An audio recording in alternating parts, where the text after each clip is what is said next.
Bendiciones a todas las familias y damos gracias a Dios por tener la oportunidad de llegar a sus hogares a través del canal de YouTube. Haz clic a la campanita y suscríbete al canal Katy Trasmonte para así continuar estudiando los discipulados. Hoy vamos a llevar el tema número 3. El título de este libro es El discipulado. El subtítulo es Nacidos para ser diferentes. El autor, Pastor Manuel Lauriño Villazán. Y desde Sevilla, España, estamos llegando a vuestros hogares. Puedes adquirir todos estos ejemplares en Amazon. También están disponibles el libro de Cursillo para Matrimonio y el libro del Secreto de la Luz. Todos estos libros están respaldados con la palabra de nuestro Dios. Hoy vamos a llevar, como lo dije anterior, el tema número 3. ¿Quién es Dios y cómo es Dios? ¿Quién es Dios y cómo es Dios? Vamos a hacer una pequeña oración diciéndole así al Señor: Padre, en el nombre de Jesús, hoy yo declaro que envías maná fresco a mi vida y a través de este discipulado voy a ir creciendo para así llegar a la estatura de mi Señor Jesucristo. Gracias te doy porque tú tienes cuidado de cada asunto de mi vida en el nombre de Jesús. Amén y amén. Nosotros podemos ver quién es Dios, es la pregunta. Y luego la otra pregunta, ¿cómo es Dios? Iniciamos con que, ¿quién es Dios? El libro de Hechos, del capítulo 17 y del verso 16 al verso 34, estamos estudiando la versión Reina Valera de 1960. El apóstol Pablo enseña, lo voy a narrar, este libro de Hechos 17 hasta el verso 16 y 34, se enfrentaba a un grupo de los más grandes pensadores de la historia. ¿Quién era Pablo? Pablo fue un hombre del cual su nombre fue llamado Saulo de Tarso y Dios le cambia el nombre a Pablo. Dice que este hombre de Dios se enfrentaba a los más grandes pensadores e historiadores, de los cuales la filosofía y la idolatría estaban conectados en el razonamiento de miles de dioses. En resumen, los atenienses eran religiosos. ¿Qué quería decir que eran religiosos? Los atenienses, ellos tenían en su corazón, en su disposición, que no existía Dios, por cuanto Pablo se encuentra en dos mundos de colisión. El primero, el antiguo orden del paganismo clásico. El segundo orden es el nuevo nacimiento y orden del pensamiento cristiano. En dos mundos escoltaba el apóstol Pablo. El primero lo dijimos, del cual lo vuelvo a repetir, el orden del paganismo cristiano. Y el segundo es el nuevo nacimiento del orden del pensamiento cristiano. Entonces nosotros podemos ver el apóstol Pablo era un hombre estudiado y graduado en la ciudad de Tarso, un hombre que conocía y estaba convencido que estos filósofos atenienses, ellos tenían en su corazón la religiosidad, del cual con la valentía y con la unción y el poder que se manifestaba en la vida de Pablo, él se presenta no a declararles a un filósofo, sino a hablar del hijo de un carpintero llamado Jesús y a testificarle que Atenas no era la gran ciudad del mundo, sino era Jerusalén. Eso era el propósito de Pablo, predicarles y emitirles de quién era Dios. ¿Quién es Dios? Muchas personas dicen, ¿quién es Dios? ¿Quién es la mamá de Dios? ¿Quién es el papá de Dios? ¿Quién es el abuelo de Dios? ¿Quién es el tatarabuelo de Dios? Y hoy yo te vengo a decir a través de este libro de discipulado, que toda esta enseñanza la sacamos del libro del discipulado. Te vengo a decir, Dios es el principio y es el fin. Dios es el alfa y Él es la omega. Dios es el creador, Dios es el hacedor y Dios es el proveedor, etcétera. Él es Dios, del cual cuando el apóstol Pablo empieza a predicarle a los atenienses, filósofos, científicos, hombres cultos, y ve un letrero del cual dice al Dios no conocido. Y Pablo le dice a ese Dios, de ese Dios yo les vengo a hablar, por cuanto ustedes son religiosos. La religión nos salva. No te vengo a predicar religión, te vengo a predicar poder y salvación para vuestras almas. ¿Quién es Dios? ¿Quién es Dios? Dios es el gran yo soy. Y hoy nosotros podemos ver el tema 3. ¿Cómo es Dios? El libro lo define a Dios en 9 razones. ¿Cómo es Dios? La primera razón que se define está en el libro del Éxodo, del capítulo 3, del verso 13 hasta el verso 14. Dice la palabra de nuestro Dios. Dijo Moisés a Dios. Aquí vemos un diálogo. Moisés dialogando con el eterno Dios. He aquí que llego yo a los hijos de Israel y les digo, el Dios de vuestros padres me ha enviado a vosotros. Si ellos me preguntaren cuál es su nombre, ¿cómo les responderé?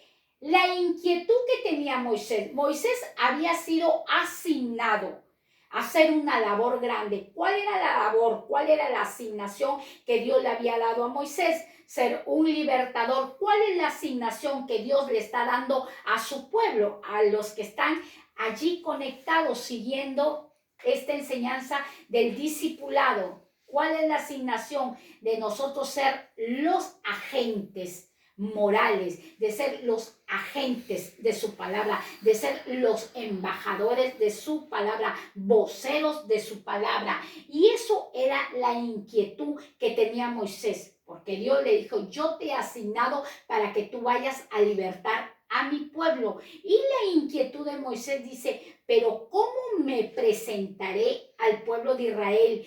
¿Cómo les diré cuál es tu nombre? Vemos en el siguiente verso. Esa era la inquietud. ¿Cuál es tu nombre? Porque sé que el pueblo de Israel me preguntará, ¿y cómo se llama ese Dios que tú me estás presentando? ¿Cuál es su nombre? Verso 14. Y respondió Dios a Moisés, yo soy el que soy. Y dijo, así dirás a los hijos de Israel, yo soy, me envió a vosotros. Yo soy, me envió a vosotros. Dios le dice a Moisés, mi nombre es yo soy el que soy. Yo soy el que soy. El libro de Juan, del capítulo 14, San Juan 14 y de los versos siguientes, dice la palabra, Jesús dijo, yo soy el camino, yo soy la verdad y yo soy la vida. Nadie viene a mi Padre si no es por mí. Jesús es el puente, Jesús es el canal, Jesús es la dirección para que la humanidad llegue al gran yo soy. Esa era la respuesta que Dios le da a Moisés. Moisés tenía una asignación de parte del cielo, pero Moisés estaba informando. ¿Cuál es tu nombre?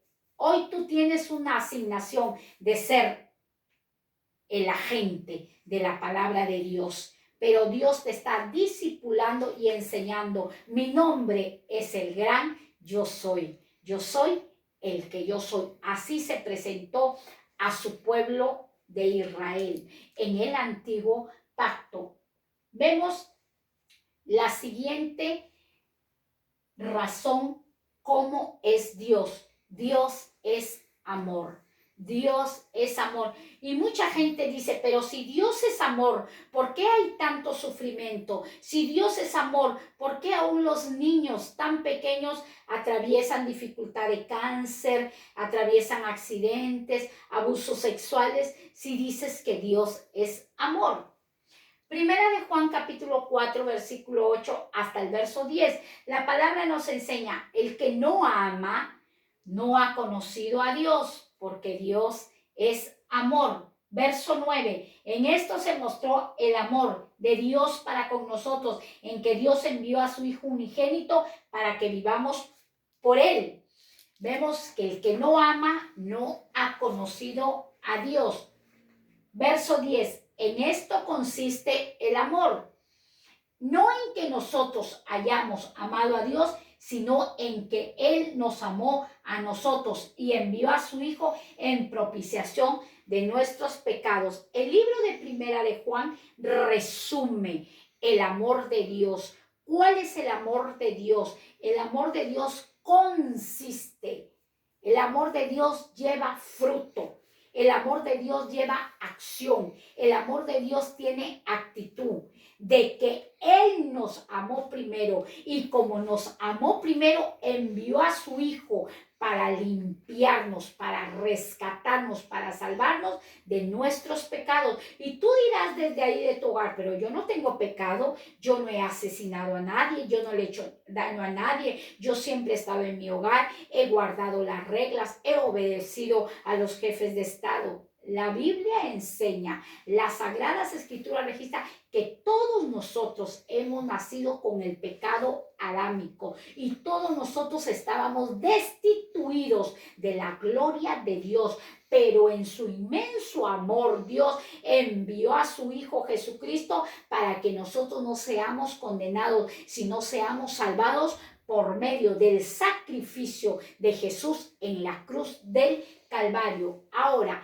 toda persona que conoce la palabra de Dios, que se congrega en la denominación donde Dios te ha establecido, que tienes un pastor, que tienes una pastora y tú dices, yo amo a Dios porque yo voy al culto, yo congrego, yo diezmo, yo ofrendo, yo soy líder, yo ministro, yo canto, yo soy maestra de escuela bíblica, hago mis grupos café, pero si no tienes amor, no conoces a Dios.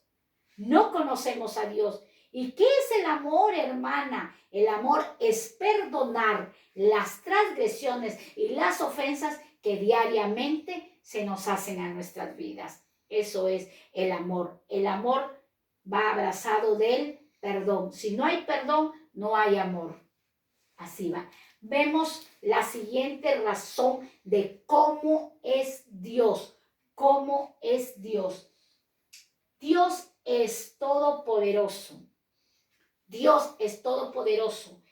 En el número 3, Dios es todopoderoso. Mateo capítulo 19 del verso 26. Y mirándolos, Jesús les dijo, para los hombres esto es posible, mas para Dios, para los hombres esto es imposible, mas para Dios todo es posible.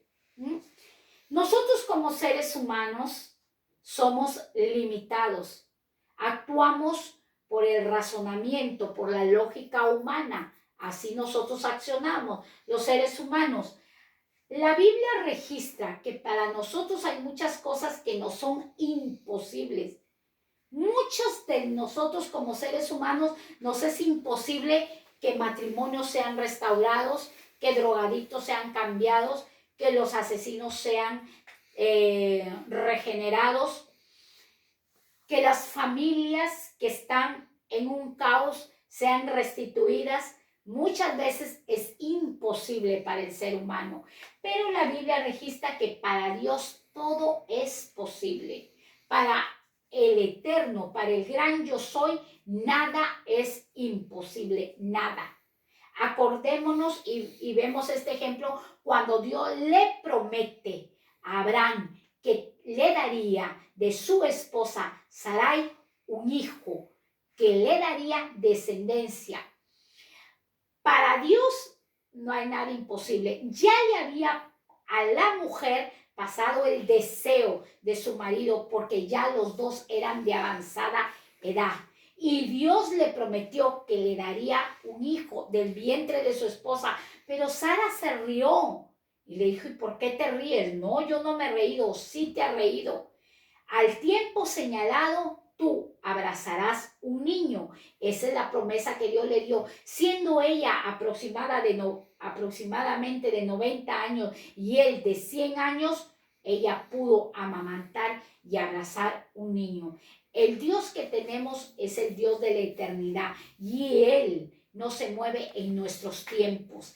Él es el Dios eterno, que los tiempos Él los maneja y a la naturaleza le obedece.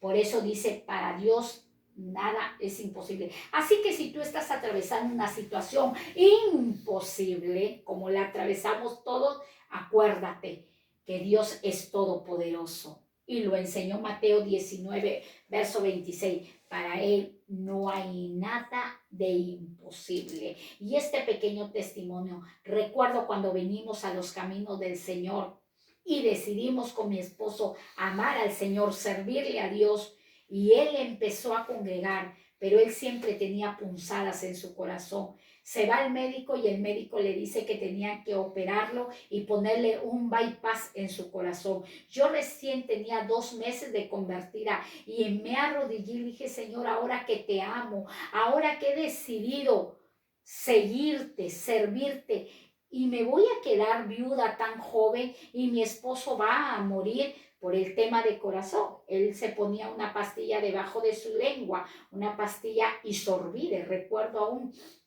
Entonces empezamos a congregar, a buscar de Dios, y Dios se manifestó a través de una oración, a través de un ministro de la palabra, y él fue operado milagrosamente por la mano divina de Dios. Nosotros llegamos al hospital, me acuerdo, en la capital de Lima, para ponerle el bypass, y mi esposo dijo, no, a mí no me abren el externo, yo me voy a poner en manos de Dios y Él me va a sanar. La fe mueve montañas. La declaración positiva que hizo mi amado, el Señor escuchó, atendió y le operó su corazón. Los médicos dijeron que de por vida iba a usar su pastilla debajo de la lengua. Nunca más volvió a usar su pastilla. Luego de que él sintió esa manifestación, ese milagro en su corazón, fue al médico para verificar si su corazón realmente había sido sanado. Los médicos le dieron el alta y él hoy, actualmente, ya han pasado 15 años de lo que Dios lo operó de su corazón, porque para nosotros era imposible, pero para Dios todo es posible. Y hay tantas cosas que Dios hace en mi vida y en tu vida. Entonces vemos la siguiente razón, cómo es Dios. Vemos el número 4. Dios lo sabe todo. Todo lo sabe, tu necesidad la sabe, tus alegrías lo sabe. Hebreos capítulo 4, versículo 13 dice, y no hay cosa creada que no sea manifiesta en su presencia. Antes bien, todas las cosas están desnudas y abiertas a los ojos de aquel quien tenemos que dar cuenta. Dice la palabra de Dios que no hay cosa creada que no sea manifestada en su presencia. Él lo sabe todo, Él lo conoce todo. A Él no le podemos ocultar nada, porque no hay cosa, no hay ninguna cosa creada que no sea manifestada en su presencia. Hay cosas que nosotros queremos ocultar, hay cosas que nosotros queremos callar, pero Dios lo manifiesta. De repente tú estás atravesando una dificultad financiera en tu matrimonio y viene un hermano de la iglesia y dice, hermana, yo he estado orando por ti y Dios ha puesto este sentir en mi corazón. Toma, te voy a bendecir con tal cantidad de dinero. Oh, hermana, toma las llaves de mi coche, te voy a bendecir y te obsequio mi coche. Oh, hermana, he estado orando por ti y por tu hijo. Mira, necesita tu hijo un ingreso, un pago a la universidad. Toma, aquí te pago la universidad. Ese es Dios, que nada, ninguna cosa sea manifestada en su presencia.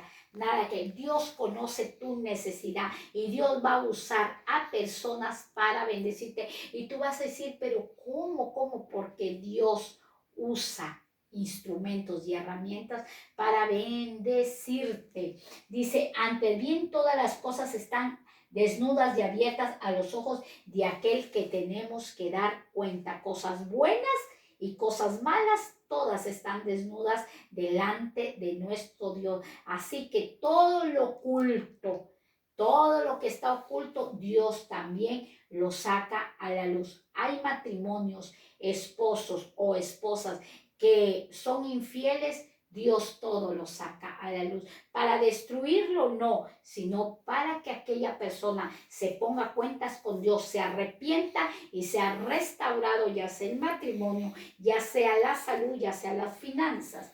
El quinto es Dios es santo. Estamos estudiando cómo es Dios, del libro titulado El Discipulado. ¿Cómo es Dios?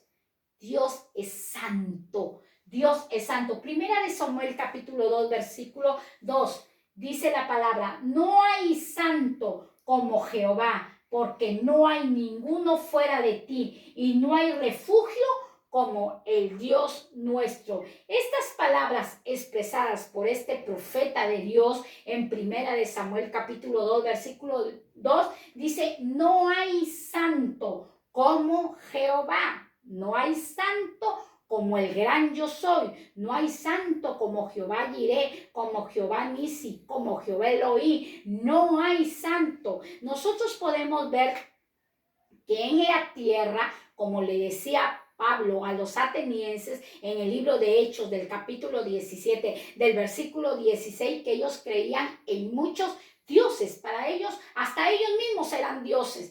Pero la Biblia enseña que solo hay un solo Dios, un solo santo, y es 3 veces santo, y su nombre es Jehová, porque no hay ninguno fuera de ti. No hay ninguno, no hay miles de dioses, es un solo Dios, uno solo, y no hay refugio como el Dios nuestro. No hay refugio como el Dios nuestro. Muchos de nosotros hemos sido enseñados, instruidos que hay miles de dioses. En cada nación, en cada país, en cada pueblo tiene sus dioses, tiene sus santos, pero hoy yo te vengo a hablar de un solo Dios, del gran yo soy, del todopoderoso, del santo, del Dios lleno de amor. Vemos el sexto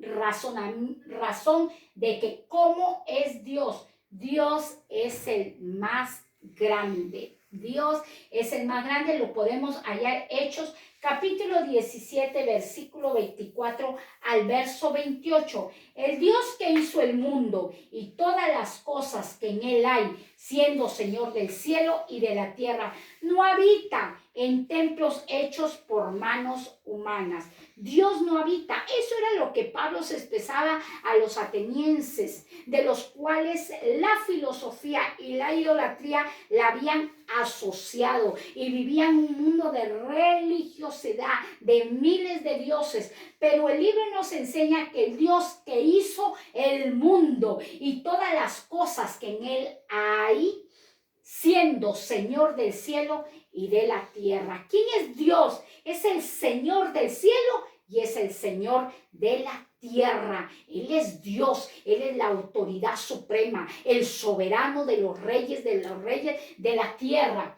No habita en templos hechos de manos humanas. Dios no habita en templos de hechos de manos. Dios habita y quiere habitar en los hombres, en la humanidad, en los seres humanos. Dios quiere habitar en tu vida. Dios quiere gobernar tu vida. Dios quiere gobernar tu familia. Dios quiere gobernar tu nación. Verso 25. Ni es honrado por manos de hombres como si necesitase de algo, pues Él es quien da a todos vida y aliento y todas las cosas. El Salmo 115 nos enseña. Dice, los ídolos de ellos son hechos de manos de hombre. Tienen ojos y no ven, tienen oídos y no oyen, tienen boca y no hablan, tienen nariz y no huelen, tienen manos y no palpan, tienen pies y no andan y no caminan. Semejantes son a los que le fabrican. Por eso dice, ni es honrado por manos de hombres. Cuando habla ni es honrado por manos de hombre, porque ninguna figura, ninguna imagen, ninguna escultura se asemeja ni representa a un Dios tan grande, a un Dios todopoderoso, a un Dios lleno de amor. No hay. Por eso lo expresa, ni necesita habitar en templos hechos de mano de hombres. En las sinagogas, en los templos, hay esculturas, hay imágenes, pero eso no es al Dios del cual te estamos enseñando. Verso 26, y de una sangre ha hecho todo el linaje de los hombres para que habiten sobre toda la tierra sobre toda la faz de la tierra, y les ha prefijado el orden de los tiempos y los límites de su habitación. Y de una sangre ha hecho todo el linaje de los hombres. ¿De qué sangre está hablando? De la sangre que se vertió en la cruz del Calvario. ¿Y la sangre qué es? La sangre es el que nos da vida. Si nosotros vamos al médico para que nos hallen la infección al riñón o cualquier enfermedad, lo primero que hacen, nos sacan análisis de sangre, porque en la sangre está la vida, está la vida. Por eso el Señor dice, de la sangre de mi Hijo he hecho linaje de todos los hombres. Dios, a través de la sangre de su Hijo, te limpia de todos nuestros pecados, para que habiten sobre toda la faz de la tierra, y les ha prefijado el orden de los tiempos y los límites de su habitación. Y les ha prefijado el orden de los tiempos. Dios, a través de su Santo Espíritu, a través de la redención en la sangre de sus hijos, Él nos guía en los tiempos, Él nos dirige en los tiempos. El número 7 de cómo es Dios, Dios es creador. Dios es creador. Todos lo conocemos, Génesis capítulo 1, versículo 1. En el principio creó Dios los cielos y la tierra. Dios es el principio. A Dios no lo crearon, sino Dios creó. Él es el creador. El Hijo es el redentor y el Espíritu Santo es el consolador, el ayudador. Dios en el principio creó los cielos y la tierra. Nehemías capítulo 9, versículo 6. Tú solo eres Jehová. Tú hiciste los cielos y los cielos de los cielos, con todo su ejército, la tierra y todo lo que está en ella, los mares y todo lo que hay en ellos. Y tú vivificas todas estas cosas y todos los ejércitos te adoran. Vemos la expresión de Nehemías, inspirado por el poder del Espíritu Santo. Tú solo eres Jehová. Tú es un solo Dios. Tú solo eres Jehová. Tú hiciste los cielos. El reconocimiento de un mortal. Tú eres Dios. Tú hiciste los cielos y los cielos de los cielos. Con todo su ejército. Con todo el ejército. ¿De qué ejército está hablando? De sus ángeles, de sus querubines, de sus serafines, de los terafines, la tierra y todo lo que está en ella. ¿Quién está en la tierra? Los habitantes. Dios creó al hombre. El hombre no lo creó a Dios. Nosotros no podemos hacer una imagen de Dios. No podemos representar a Dios en una escultura, porque nosotros hemos sido creados por Dios. No el hombre va a crear a Dios. Aquí está muy claro. Dios creó los cielos de los cielos, la tierra y todo lo que en ella está. La humanidad está en la tierra, los mares y todo lo que en ellos está. ¿Quiénes están en los mares? Los peces, los grandes monstruos marinos. Y tú vivificas todas estas cosas. ¿Quién da vida a toda la creación? Dios. Por eso nosotros no podemos hacer una representación de Dios, porque nosotros no damos vida a nadie. Es Dios que da vida a la humanidad. Y los ejércitos de los cielos te adoran. Todos los ejércitos de los cielos, las grandes lumbreras, la osa mayor, la osa menor, todos le adoran a Dios. La luna, las estrellas, toda la naturaleza, los pajarillos le adoran a Dios. Todo, todo. Es Dios quien ha creado a la humanidad. No la humanidad ha creado a Dios. 8. Dios es espíritu. Estamos viendo en el discipulado cómo es Dios. La respuesta es: Dios es espíritu. Juan capítulo 4, versículo 24. Dios es espíritu, y los que le adoran en espíritu y en verdad es necesario que adoren. Dios es espíritu. Si la Biblia habla que Dios es espíritu, un espíritu no se ve, no se puede ver, es invisible. Un espíritu no es visible, es invisible. Y dice la palabra que Dios es espíritu, y los que le adoran en espíritu y en verdad le tienen que adorar. ¿Cómo el ser humano le va a adorar a Dios? El espíritu del hombre, que es el soplo de vida, el regalo de vida que Dios nos ha dado, se tiene que conectar con el espíritu de Dios. ¿Y cuándo va a haber esa conexión? Cuando nosotros recibamos a su Hijo Jesucristo como nuestro Señor y Salvador y creamos que Él nos limpia de todo pecado. Cuando haya esa conexión del Espíritu Santo con el espíritu del hombre, va a haber una adoración, porque hemos sido creados para alabanza a nuestro Dios, para adorar al eterno Rey. Dios es espíritu, y los que le adoran en espíritu y en verdad es necesario que adore. Todo adorador y toda adoradora, todo hombre y toda mujer que dice amar a Dios y que dice adorarle a Dios, tiene que caminar ¿en qué? En la verdad, porque la palabra de Dios es verdad, y la verdad os hará libre. 9. Dios es justo. Y finalizamos esta enseñanza del discipulado con el número 9, el número de los dones. Número 9. Dios es justo. Éxodo 34, versículo 7. Que guarda misericordia a millares, que perdona la iniquidad, la rebelión y el pecado, y que de ningún modo tendrá por inocente al malvado, que visita la iniquidad de los padres sobre los hijos y sobre los hijos de los hijos, hasta de tercera y cuarta generación. Dios no es un Dios vengador.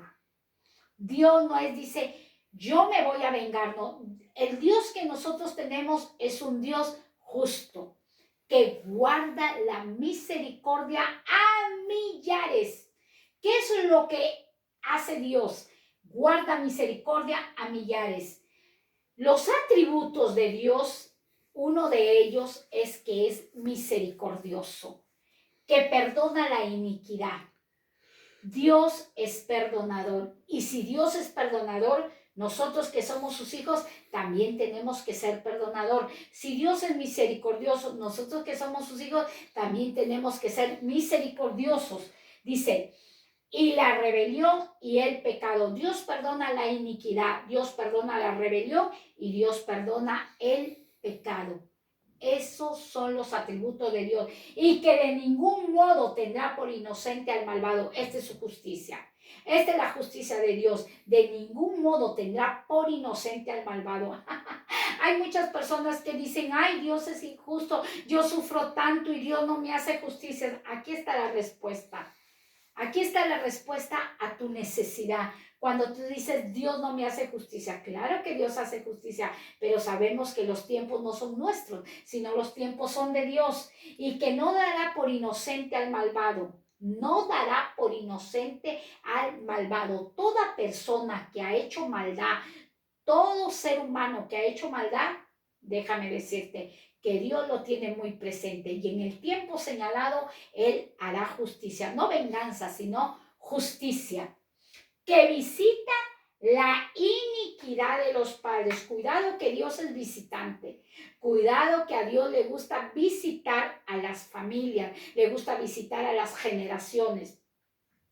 Dice que Dios visita la iniquidad de los padres sobre los hijos y sobre los hijos de los hijos hasta la tercera y cuarta generación. Dios visita a los hijos, Dios visita a los nietos, Dios visita a los bisnietos y Dios visita a los tataranietos hasta la tercera y cuarta generación.